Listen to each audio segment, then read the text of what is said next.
Hello, I'm Denise, your local 107 field rep for the Lawton Fort Sill area. Good afternoon. My name is Arturo Delgado. I'm the business manager.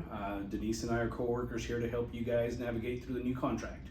So, Denise. We just have a couple of things that we want to highlight to you guys.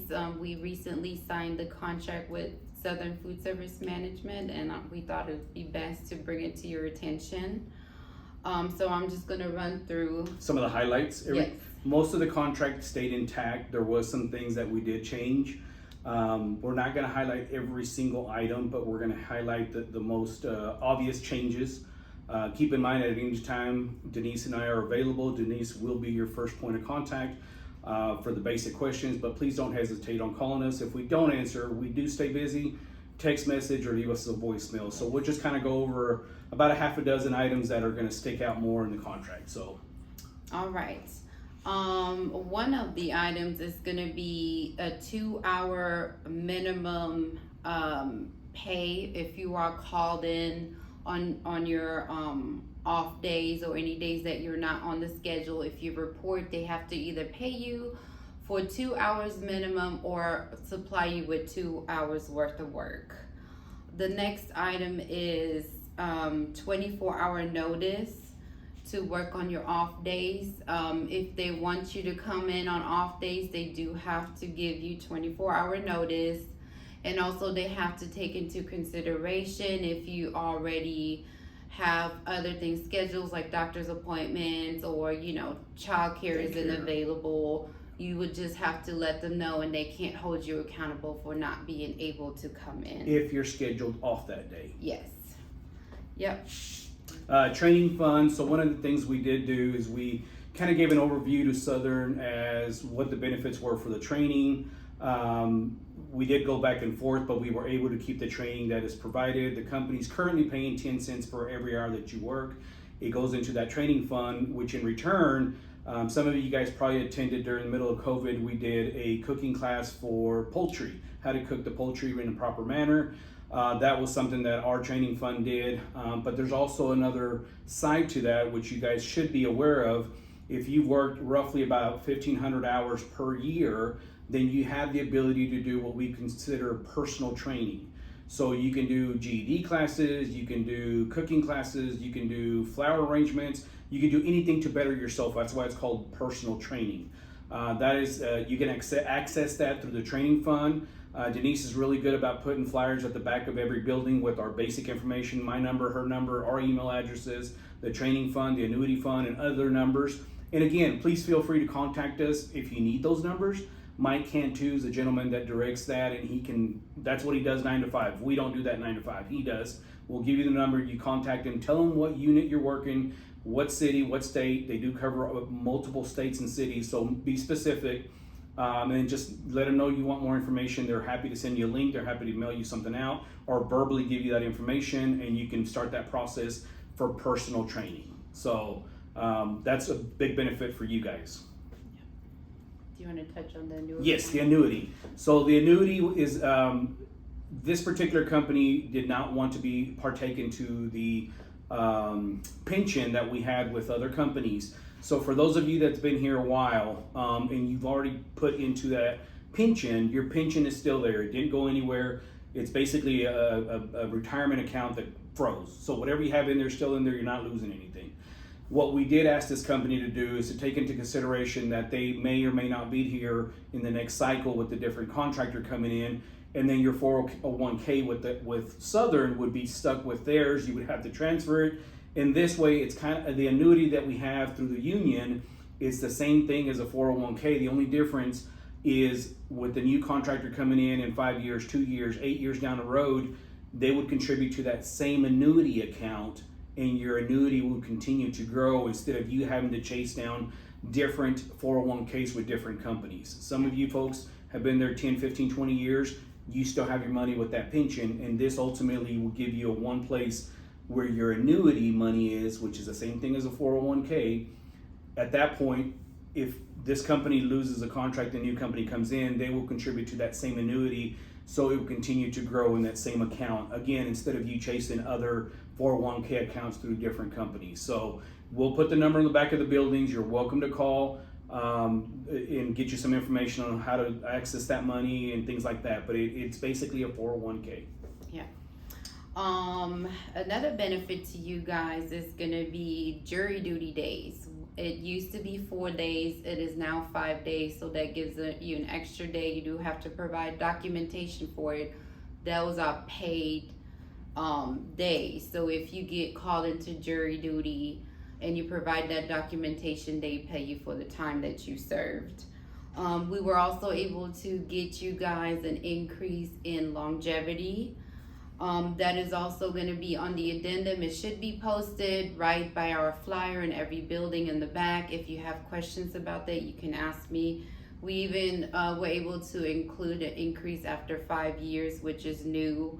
It used to just take effect after 10 years, but now it's even after 5 years.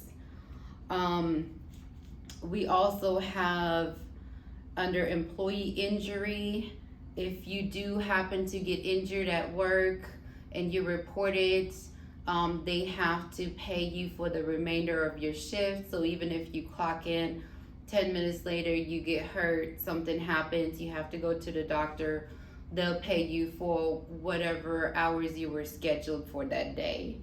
PTO time is something that is new in the contract that has never been in there before.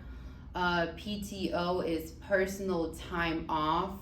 So those days are a little bit different from sick days. PTO can be used for any reason. You can call in, well, you would have to put in for it. And when you use it, it could be for just personal time off. It doesn't have to be related to you being sick or a family member being sick. It's for you to use. And the good thing about it also is they have an attendance incentive, which allows you to convert some of your sick days to PTO days. And the way it works is if you have good attendance, I believe it's for the entire month, you can then take a sick day for that month and convert it to PTO, which just allows you, again, to use it for any reason. And to clarify, Denise, Yes. that is not, the PTO is not automatic. You have to have your sick days and then have perfect attendance on top of that to be able to convert that over to PTO, is that correct? So the way it's written now in the contract, you do have 40 PTO days yearly. Okay. However, your sick days, which I believe is 56 hours, those days can then be converted to Gotcha. PTO. Okay. So you already have PTO, those would just be additional PTO days. And applications. We would like, for those of you who have not completed a union application, to do so as soon as possible. We just need that to get your information. Make sure you have a good email address on there so we can email you a copy of the contract if you would like to have that. Also, that just allows us to put you into our system and to track everything so you can get your benefits and everything that you're entitled to. If you don't mind me, I'll elaborate on that. The application is very important because, like Denise said, our emails, everything is pretty much done by email. Instead of us printing all these contracts that have 30-something pages and you misplacing it or something happening to it, we can email it to you. You have access to it. And keep in mind, once you sit down and read the contract, we call it a CBA, collective bargaining agreement, CBA. When you read that CBA, please don't make a determination and go to your manager and say, well, this says this. Unless it's very clear, you're more than welcome, again, to reach out to us, because there's usually written in a way that during negotiations it was intended for this, but it could be misunderstood. So please give us a call. That's what we're here for. This is our job, is to serve you. If we don't answer again, we do tend to be on the phone a lot, so don't think we're ignoring you. A voicemail or a text message, we're pretty good about returning calls. Yes. So please fill out that application. And if you change addresses, if you change phone number, if you change email addresses, you're more than welcome to text Denise. Hey, this is Johnny Johnson. Here's my new information. Here's my new address. What we'll do is not only will we change it into our system, but if you need it changed somewhere else, we can provide you that form. Again, email it to you or whatever is more easiest for you. We can meet at our office here in Lawton, or at times we can even probably bring it out to the building. So just let us know. We're here to serve. Absolutely. And last but certainly not least, we want to touch on your wine garden rights. Yes, one-guard rights is something that a federal law that protects you as a union member. So if you're being brought into an office by a building manager or someone in the main office, and the conversation is going to lead to a write-up. So they're going to talk to you about your performance, your attendance, etc. And it could lead to you getting a write-up. You have the ability to say, excuse me, is this leading to a write-up? If they say yes, at that point you could say, I would like to have my union representation here. That is a right granted to you by the federal government. At that point, either they would need to reach out to Denise via phone call so that we're there present to hear what's going on, or if we can be there, if we're in their area, we can be there in person. That is a benefit to you thanks to your federal government. Again, if they're just calling you to say, hey, did you witness this situation on your building, then it's not leading to a write-up. We don't need to be there. They're simply doing some preliminary investigation work. But if it can be followed up to a write-up, then yes, you can invoke that right and say, I would like to have my union representation present. Again, because we cover the whole state and we may be busy, it may be with the phone call and we're there listening to what's going on where we know everything's conducted in a proper manner. So applications, please give us a call. We work for you. What else am I forgetting, Denise? I think that's all we have. I just want to say, like Arturo said earlier, if there are any other questions or something you're not understanding or even any incident that occurs and you just want to ask and get clarification, please don't hesitate to reach out. I'm always available. If I don't answer, then I will return your call as soon as possible. So thank you, everybody. We're Thank very appreciative that you're giving us the opportunity to represent you. Please give us a call. We're here to serve you.